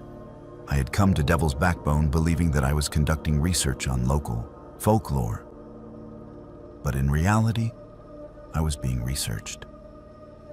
The entity that guarded this ridge had been observing human behavior for centuries, collecting data about our species with the same methodical approach that I had been using to study Appalachian legends. Every visitor to the ridge became part of an ongoing experiment, their responses carefully cataloged and analyzed by an intelligence that was trying to understand the strange creatures that had recently appeared in its ancient domain. The anthropologist in me found this reversal of roles both fascinating and humbling. I had spent years studying the beliefs and behaviors of mountain communities, approaching them as subjects to be understood and documented. Now I found myself in the position of being the subject, examined by an intelligence far superior to my own. My every thought and reaction, noted for purposes I could not begin to fathom. As darkness fell completely over Devil's Backbone, the Watcher finally made direct contact with my consciousness. The communication was not verbal. It came as a flood of pure information that bypassed language entirely.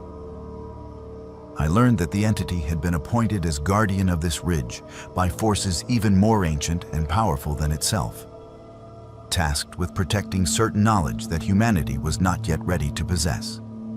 The Cherokee had understood this arrangement and had approached the site with appropriate reverence.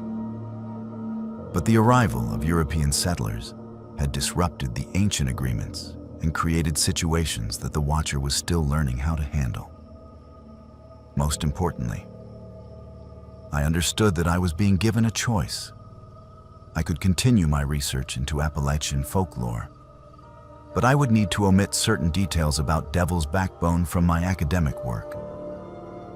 The existence of the Watcher and the true nature of the ridge would remain protected secrets, shared only with those who demonstrated sufficient wisdom and respect to handle such knowledge responsibly.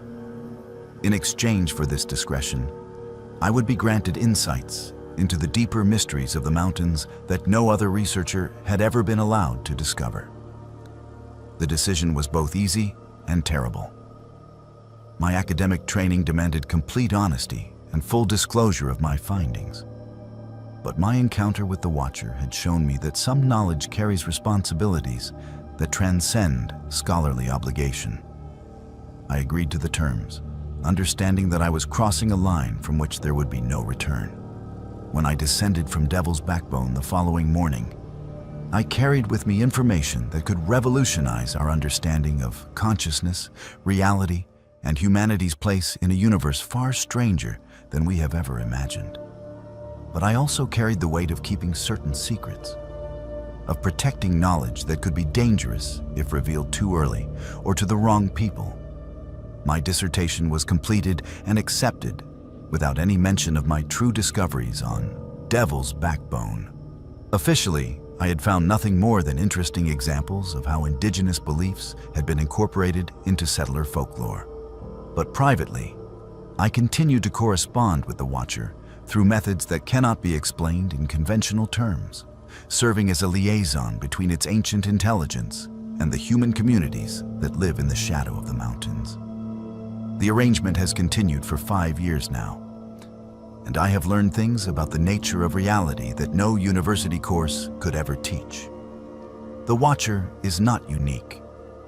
There are similar entities scattered throughout the Appalachian range, guardians left behind by predecessor civilizations to monitor and guide the development of younger species like humanity. They have been observing our progress for millennia, taking notes on our evolution and occasionally intervening when our activities threaten to disrupt forces beyond our comprehension. Sometimes, late at night in my office at the university, I receive communications from Devil's Backbone that remind me of my ongoing responsibilities. The Watcher continues to study human behavior through my reports and observations, trying to understand whether our species is ready for the next stage of contact with intelligences that have been patiently waiting for us to mature enough to handle such encounters. The mountains keep their secrets, but some of us have been chosen to serve as bridges between the ancient wisdom that dwells in the high places and the curious, chaotic energy of human civilization. It is a responsibility I never sought, but one that I have learned to embrace, knowing that someday, when humanity is finally ready, the Watchers will reveal themselves and share knowledge that will transform our understanding of everything we thought we knew about our place in the universe. Until then, I continue my academic work and my secret correspondence, serving as both researcher and subject in an experiment that began long before our species existed and will continue long after we have evolved into something the Watchers consider worthy of true partnership. The choice to participate was mine, but the consequences belong to all of humanity, a species still being evaluated by entities whose judgment will determine our ultimate fate among the stars. My name is Caleb Washington, and I am from Boone, North Carolina. Every summer for 15 years, my extended family would gather at Mirror Lake, deep in the Blue Ridge Mountains, for our annual reunion. It was a tradition that went back 3 generations, started by my grandfather, who had built a cluster of cabins around the pristine mountain lake in the 1960s. Those summer weeks at Mirror Lake were the highlight of every year for our family, a time when cousins, aunts, uncles, and grandparents would come together from across the country to reconnect, share stories, and create the kind of memories that bind families together across time and distance. Until the summer of 2017, when something emerged from the depths of that ancient lake, and our family gathering turned into a nightmare that still haunts those of us who survived. Mirror Lake sits in a bowl-shaped valley surrounded by towering peaks that rise like cathedral walls toward the sky. The water is impossibly clear and deep, fed by underground springs that keep it cold even in the height of summer. Local Cherokee legends spoke of the lake as a gateway between worlds, a place where the spirits of the dead could return to visit the living during certain times of the year. My grandfather had always dismissed such stories as folklore, though he admitted that the lake had an otherworldly quality that made even skeptics feel they were in the presence of something ancient and powerful. The reunion that year brought together 23 family members, ranging from my 84-year-old grandmother down to my cousin's twin daughters, who had just turned 6. We occupied all 5 cabins that ringed the lake, with the main lodge serving as our gathering place for meals and evening activities. The first few days proceeded exactly as they had for years, swimming and fishing during the day, campfires and storytelling at night, and the comfortable rhythm of family life that made Mirror Lake feel like the most peaceful place on earth. It was on the 4th night that we first noticed something was wrong with the lake itself. My uncle Robert, who had been coming to Mirror Lake since childhood, pointed out that the water level seemed unusually low for that time of year. What was more disturbing was the color. Instead of the crystal clear blue we had always known, The lake had taken on a murky green tint that made it impossible to see more than a few feet below the surface.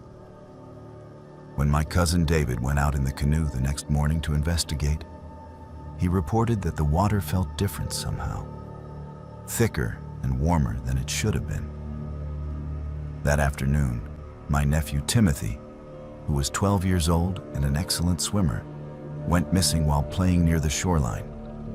We searched for hours, diving repeatedly into the murky water and scouring every inch of the lake's perimeter. Timothy was not the kind of child to wander off without telling anyone. And he had been swimming in Mirror Lake since he was old enough to walk. The family began to panic as evening approached with no sign of the boy, and we were preparing to call for outside help when Timothy suddenly walked out of the forest, soaking wet and clearly disoriented. When we asked him where he had been, Timothy told a story that none of us wanted to believe. He claimed that something had grabbed him while he was swimming and pulled him down to the bottom of the lake, where he had found an underwater cave filled with air. Inside the cave, he said, he had met his grandfather. Not my grandfather, who was still alive, but his other grandfather, who had died 3 years earlier. The dead grandfather had told Timothy that the lake was changing, that something old and powerful was awakening in its depths, and that our family needed to leave immediately, or we would all be in terrible danger. We attributed Timothy's story to trauma and confusion, possibly a near-drowning experience that had left him temporarily disoriented. But that night, other family members began to report strange encounters. My Aunt Sarah claimed she had seen her deceased mother standing on the dock, beckoning her to come into the water. My cousin Jennifer swore that her dead brother had appeared in her cabin, warning her to pack up and leave before it was too late. The next morning brought even more disturbing developments.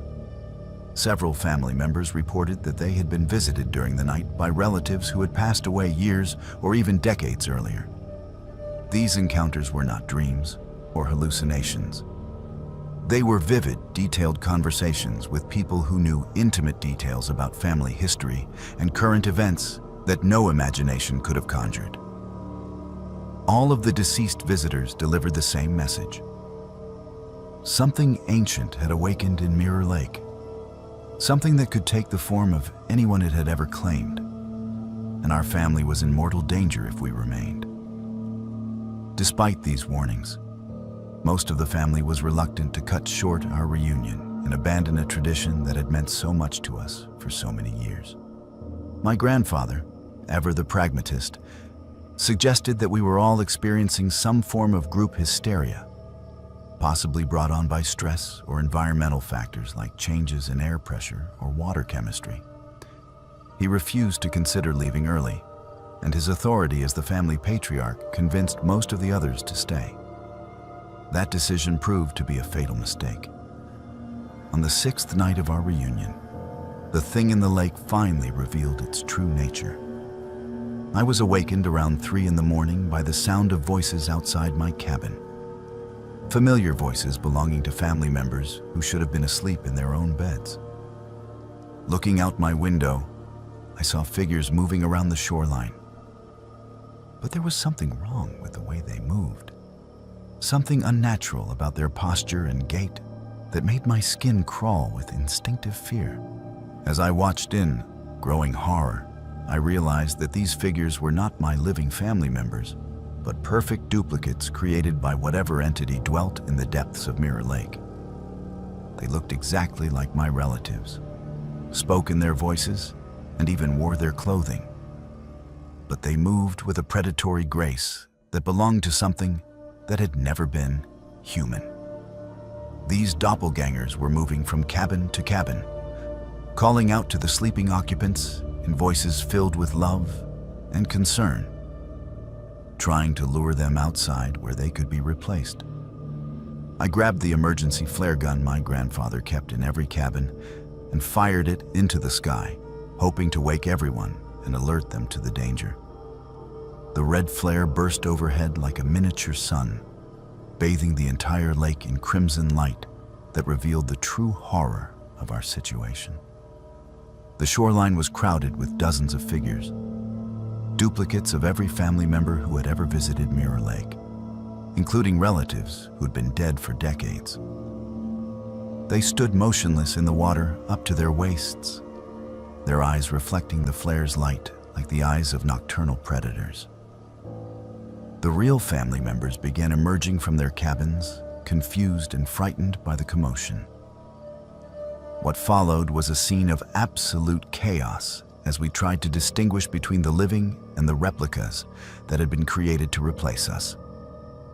The duplicates were perfect in every detail, except for their eyes, which held an alien intelligence that had nothing to do with human consciousness. They spoke our names, pleaded with us using our own voices, and even shared memories that only the real family members should have known. My grandmother, the matriarch of our family and the wisest among us, was the first to understand what we were facing. She had grown up hearing Cherokee stories about Mirror Lake and the spirits that dwelt beneath its surface.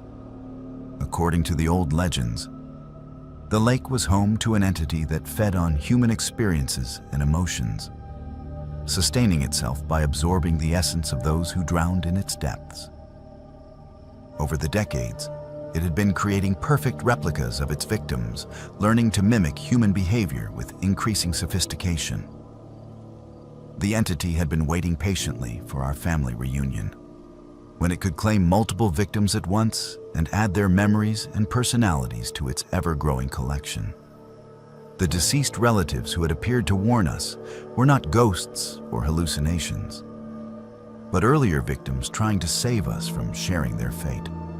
What followed was a nightmare of confusion and terror as we tried to escape from the lake while avoiding the duplicates that were trying to prevent our departure.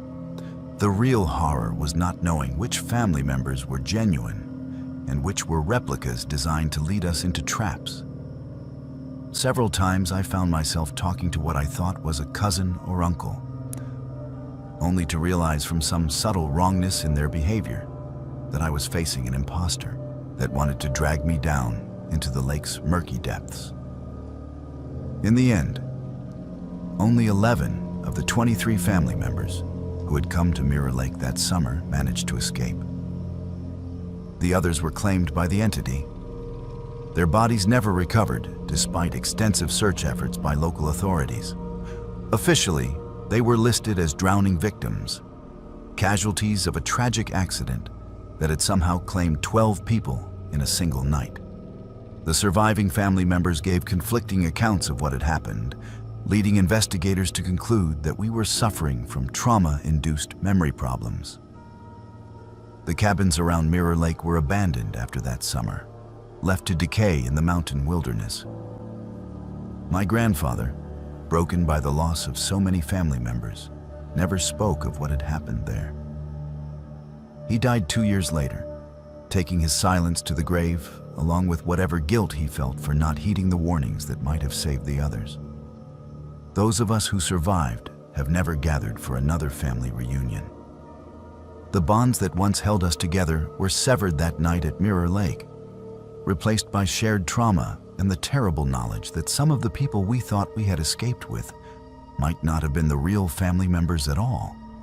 We live with the constant fear that the entity followed us home, that the loved ones we thought we had saved might be perfect replicas designed to infiltrate our lives and eventually lead us back to the lake that hungers for human souls.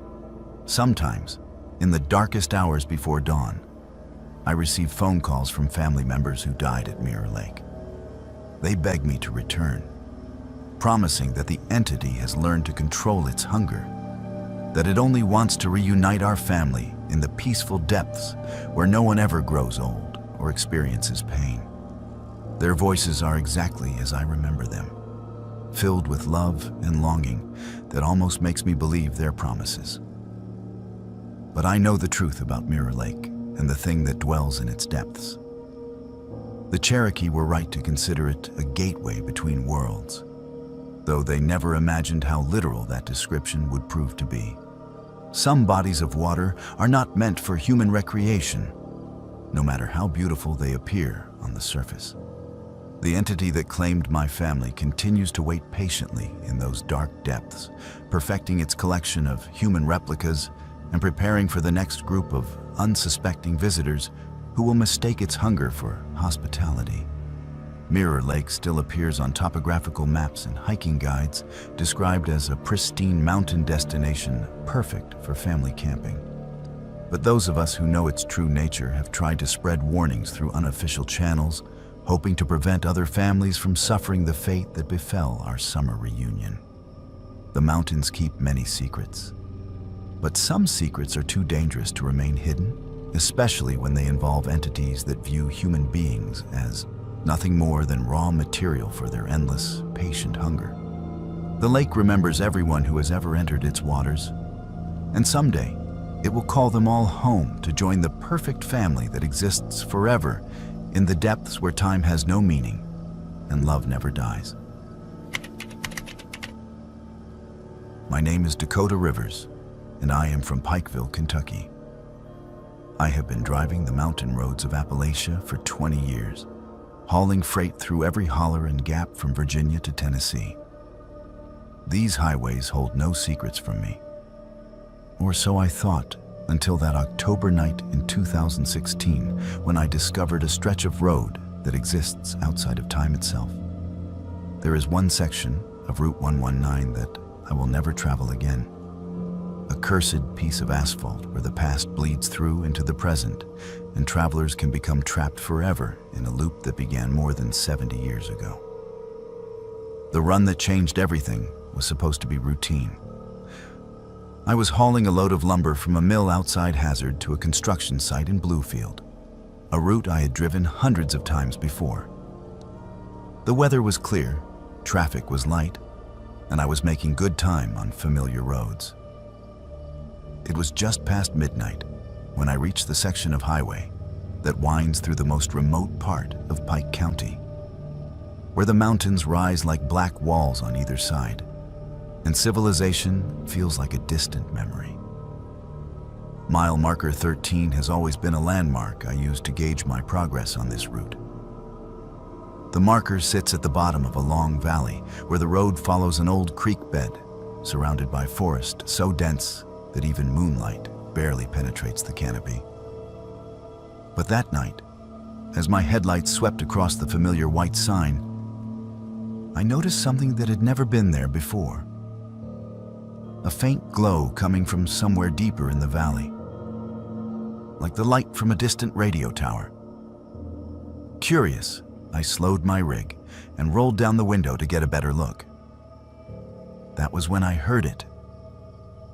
The sound of music drifting through the night air, big band jazz from the 1940s mixed with static like it was coming from an old AM radio. The signal was crystal clear despite the remote location, clearer than any station I had ever picked up in these mountains. I reached for my radio to see if I could tune it in, but all I found was dead air across the entire spectrum. The music seemed to be coming from the forest itself, emanating from somewhere beyond the tree line where no radio tower should exist. Against my better judgment, I pulled my truck onto the narrow shoulder and climbed down from the cab to investigate. The October air was crisp and still, and the sound of the music became clearer as I walked toward the edge of the forest. Mixed in with the jazz were voices, a radio announcer speaking in the clipped, formal tones of the 1950s, advertising products that had not been manufactured in decades. Following the sound, I pushed through the undergrowth until I found an old logging road that was not marked on any map I had ever seen. The road was in remarkably good condition despite its apparent age, with fresh gravel and recently maintained drainage ditches. Most unsettling of all, there were tire tracks in the dirt. Not the deep treads of modern vehicles, but the narrow prints left by cars from another era. The music grew louder as I followed the logging road deeper into the valley, and soon I could make out the glow of electric lights filtering through the trees ahead. What I found when I reached the source of the light defied every rational explanation I could conjure. Hidden in a clearing that should not have existed was a radio station that appeared to have been operating continuously since the early 1950s. The building was a small concrete block structure with large windows and a tall transmission tower rising from the roof. Through the windows, I could see a disc jockey at work, spinning records on equipment that looked like museum pieces. He wore a white shirt, thin tie, and suspenders, the uniform of radio men from a bygone era. The call letters painted on the building read WSKY, and a sign beneath them proclaimed, "Your voice in the sky, broadcasting since 1952. I should have turned around and left immediately, but curiosity overwhelmed caution. I approached the building and knocked on the door, which was answered by the disc jockey himself. A man in his 30s with slicked back hair and horn-rimmed glasses who looked exactly like every stereotype of a 1950s radio personality. He greeted me with enthusiastic friendliness, as though late-night visitors were perfectly normal at his remote mountain station. "Welcome to WSKY, he said, extending his hand for a firm handshake. "I am Johnny Sterling, your midnight host. Come on in and see how we make the magic happen." The interior of the station was a perfect time capsule from the Eisenhower era. The equipment was all vacuum tubes and analog meters. The furniture was chrome and formica, and the walls were covered with promotional materials for products and entertainers that had been popular 70 years earlier. Johnny offered me coffee from a percolator and continued his radio show, chatting with me between songs as though I were a regular guest. During a commercial break for a car dealership that had gone out of business decades ago, Johnny explained that WSKY served the mountain communities throughout eastern Kentucky, bringing music and news to isolated families who depended on radio for connection to the outside world.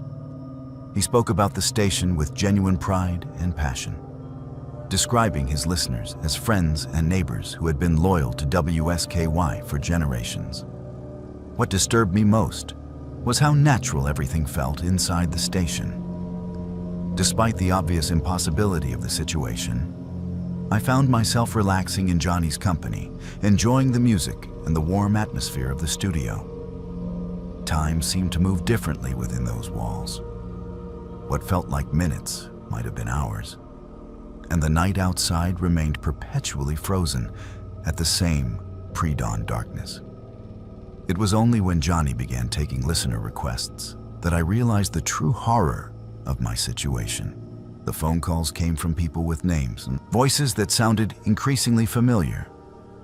Listeners who claimed to live in communities that had been abandoned or destroyed decades earlier. They requested songs for departed relatives, shared news about events that had happened before I was born, and spoke about the present as though it were still 1952. As the night wore on, I began to notice other disturbing details. The commercial sponsors Johnny mentioned were businesses that had closed in the 1950s. The news reports he read concerned events from the Truman administration, and the weather forecasts predicted conditions for dates that had already passed 70 years earlier. Most unsettling of all, the requests began including messages for me. Listeners calling in to welcome the new truck driver and suggesting songs they thought I might enjoy. The realization hit me like a physical blow. I was not visiting a radio station from the past, but a temporal trap that existed outside normal time. The station and everyone associated with it were caught in an endless loop, broadcasting the same shows, playing the same music, and living the same night over and over again. And now, by entering the station and interacting with Johnny, I risked becoming part of that loop myself. Fighting down panic, I told Johnny that I needed to get back to my truck and continue my delivery run. He seemed genuinely disappointed by my departure, but walked me to the door with the same cheerful hospitality he had shown all evening. As I stepped outside, he called after me with a friendly wave. "Come back anytime, friend." WSKY is always here for you, 24 hours a day. We will be right here waiting when you need us. I ran through the forest back to my truck, crashing through undergrowth and stumbling over roots in my desperate haste to escape. Behind me, the music continued to play, and I could hear Johnny's voice carrying through the night air as he introduced the next song for his invisible audience of listeners trapped in time. When I reached my truck, I threw it into gear and drove away as fast as the mountain roads would allow. But as I passed mile marker 13 again, traveling in the opposite direction, I was horrified to hear WSKY's signal coming through my truck's radio, clear and strong despite the increasing distance. Johnny was playing the same songs I had heard in the studio, taking the same requests from the same ghostly listeners, trapped in his eternal broadcast loop. Over the following weeks, I tried to research WSKY and learn the truth about what I had encountered. What I discovered was more disturbing than I had imagined. There had indeed been a radio station with those call letters operating in Pike County during the early 1950s. WSKY had been a small local station that served the mountain communities, owned and operated by a young disc jockey named Johnny Sterling, who was passionate about bringing music and news to isolated listeners. On October 13th, 1952, Johnny and his entire night shift crew had vanished without a trace. Their car was found abandoned near mile marker 13, but no sign of the men was ever discovered despite extensive search efforts. The radio station was closed permanently, its equipment sold off, and the building eventually demolished. But according to local legend, WSKY had never really gone off the air. Drivers on the lonely mountain highway sometimes reported hearing faint music and a disc jockey's voice late at night, broadcasting from a station that no longer existed. Since my encounter with Johnny Sterling and his impossible radio station, I have changed my route to avoid that section of Route 119. But sometimes, when I am driving other mountain roads late at night, I pick up fragments of WSKY's signal on my radio. A few bars of 1950s jazz, a snippet of Johnny's cheerful patter, or the voice of a listener calling in with a request for a song that stopped being popular before I was born. The most disturbing part is that some of those requests are now for me. Anonymous callers who somehow know my name and my route, suggesting songs they think the friendly truck driver might enjoy, inviting me to visit the station again whenever I am passing through Pike County. They promise that Johnny is still waiting for me, still broadcasting his eternal show to an audience of listeners who exist outside of time. I know that someday, despite all my efforts to stay away, I will find myself driving past mile marker 13 again. When that night comes, when loneliness and curiosity overcome caution, I will follow that old logging road back to the radio station where time stands still, and Johnny Sterling spins his records for an audience that will never grow old. The mountain roads hold many secrets, but some secrets are traps disguised as mysteries, and some invitations are meant to be declined no matter how friendly the host may seem. Until then, I drive different routes and avoid the highways that wind through the deepest hollows, where the past refuses to stay buried and radio stations broadcast forever from valleys that exist outside the normal flow of time. But on quiet nights, when the static clears and the signals travel far, I sometimes hear Johnny's voice welcoming me back to WSKY, promising that the music never stops and the night never ends for those who choose to become part of the show.